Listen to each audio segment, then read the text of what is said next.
मालिया साहब, आपकी ये अदा मेरी समझ में नहीं आई। मिलने के लिए ये जगह क्यों चुनी? ऊंचाइयों पर खड़े रहकर बात करना अच्छा लगता मुझे। अच्छा शौक है आपका, फरमाइए। रोहान के केस से हाथ खींचने का क्या लोगे?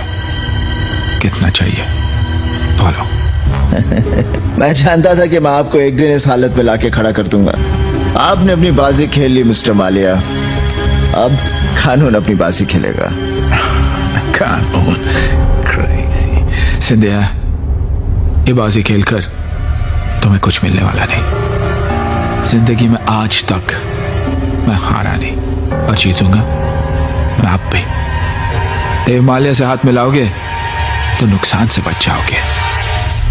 हार तो तुम्हारी हो चुकी है मिस्टर मालिया, सिर्फ घुटने टेकने बाकी हैं। कानूनी कार्रवाई अभी तक पूरी नहीं हुई, वरना यह काम भी अब भी हो जाता। संध्या, तुम्हें पता नहीं तुम किससे उलझ रहे हो। पता है मुझे। बहुत बड़ी ऊंचाई पर एक गिरा हुआ इंसान खड़ा है मेरे सामने, जिसने एक लड़की के लिए अपने दोस्त की जिंदगी को बर्बाद कर दिया। और यह सब तूने अपने पैसे की ताकत पर किया है। मैं तुम्हें अपने बारे में बता दूं, मैं पुलिस की नौकरी 14,229 रुपए के लिए नहीं कर रहा। रायगढ़ के महाराजा वीरेंद्र प्रताप सिंधिया का मैं इकलौता वारिस हूं। जितनी तुम्हारी प्रॉपर्टी है ना, उतनी जगह पर सिर्फ हमारे घोड़े पलते हैं।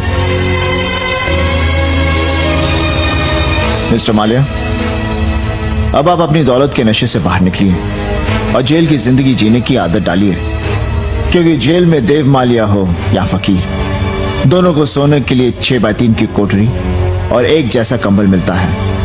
और हां, झूठ और फरेब से जो जितनी भी ऊंचाई पर खड़ा होता है, उसे एक दिन उतना ही नीचे देखना पड़ता है। तुम्हारे साथ यही होगा।